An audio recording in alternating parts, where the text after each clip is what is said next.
So my particular passion that kind of instructs me. Go ahead. Go.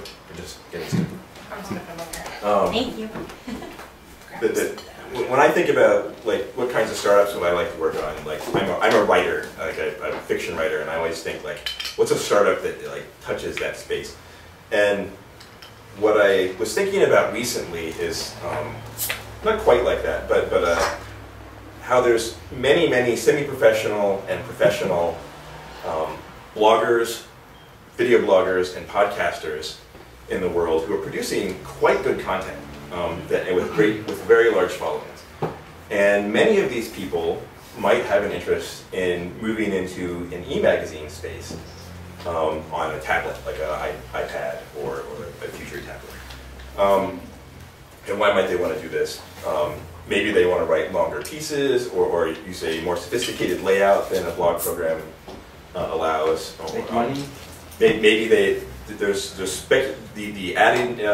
magazine industry is betting that the advertising on tablets will be better and more lucrative than advertising on the web.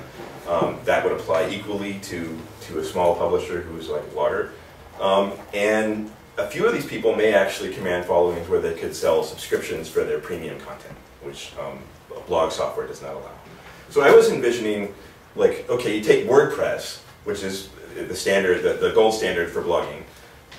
Imagine a product like WordPress that instead of producing an RSS feed or a long stream of text, you put in a little bit more work, and it added some formatting information, and it published to a tablet client that then laid it out into a magazine, an e-magazine format, using standardized layout techniques. So that's the basics of my idea. There's a couple of extra layers that I've thought about that you can mix and match with the basic one. If these people are making their living off of advertising, you could have an ad network in either under the same roof or associated with it.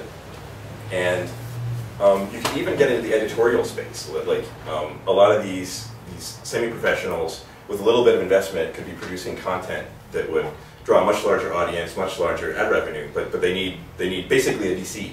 A publisher is a VC for writers, and there's that business too. So that's it. Lay it on me. So it's kind of like Flipboard. I was just about to say that. Go good. Flipboard for WordPress.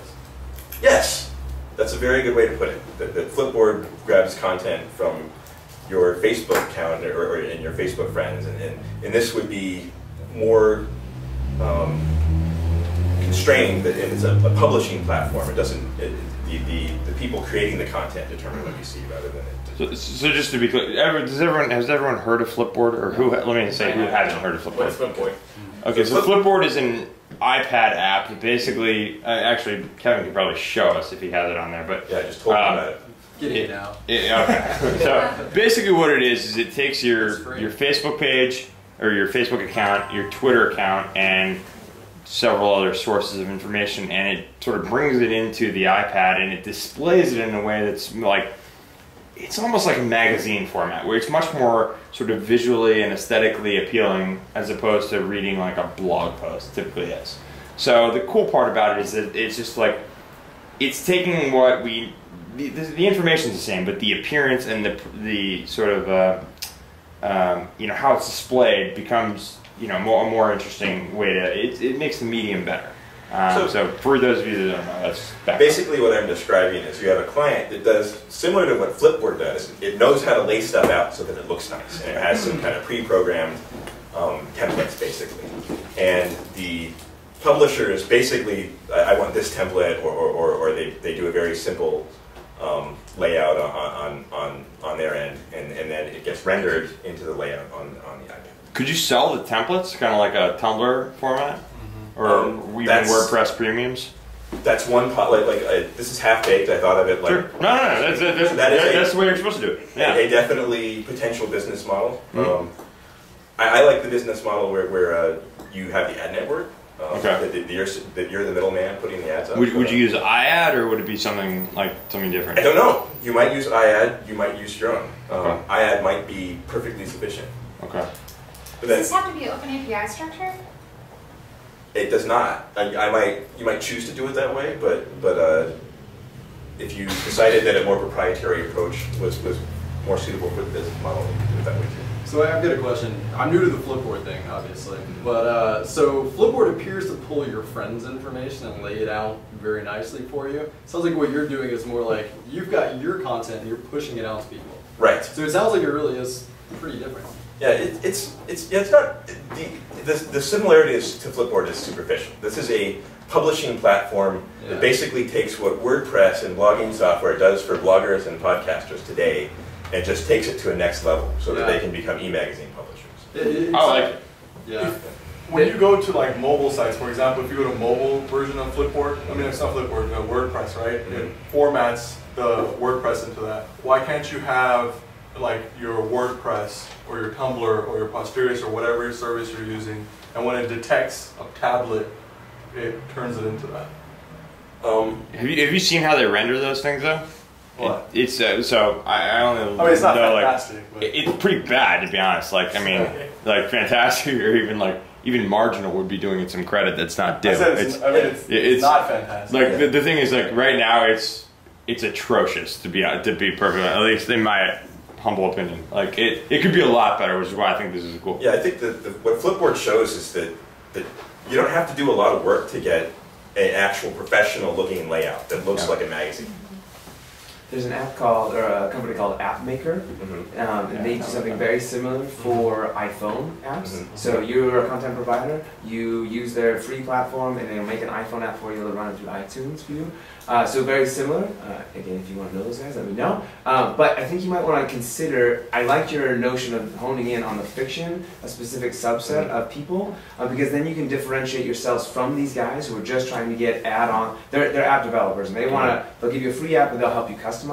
If you could do some sort of like fanfic or some sort of social interaction within the actual magazine and focus on a niche, then you won't necessarily be undercut by these other guys who just want to be app makers. Yeah, that has a lot of excitement for me. My experience has been, it's very difficult to have a profit-making business in fiction. Yeah.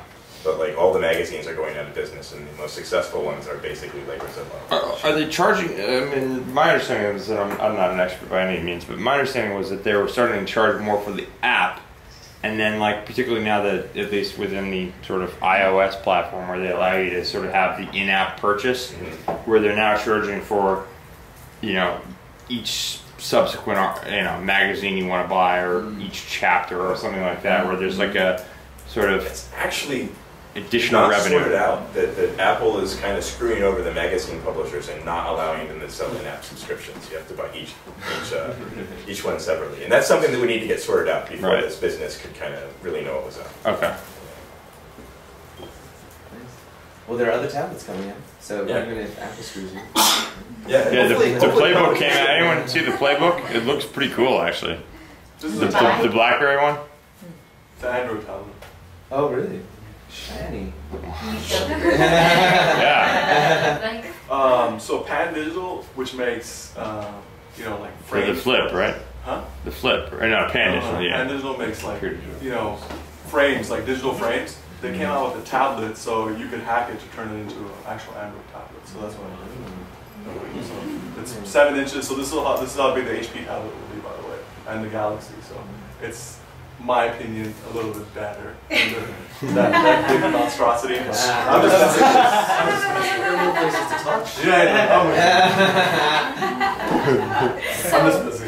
Yes. One more comment for you on your e-magazine concept. So when we think about buying magazines, like physical magazines, you buy your Newsweek or you buy whatever topic relevant that's of interest to you, and you know that the content within is going to be like business centric or personal fitness incentive.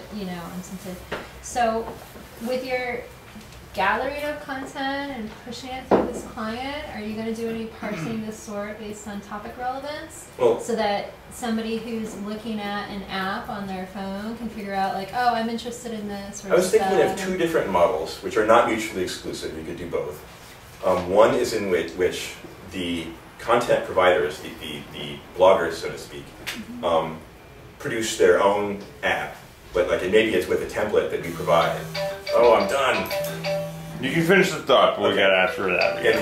And the other concept is an actual magazine with an editor who chooses the content to put in the magazine. Probably like, and the bloggers are the writers basically, because many of them are journalists. Okay. Awesome.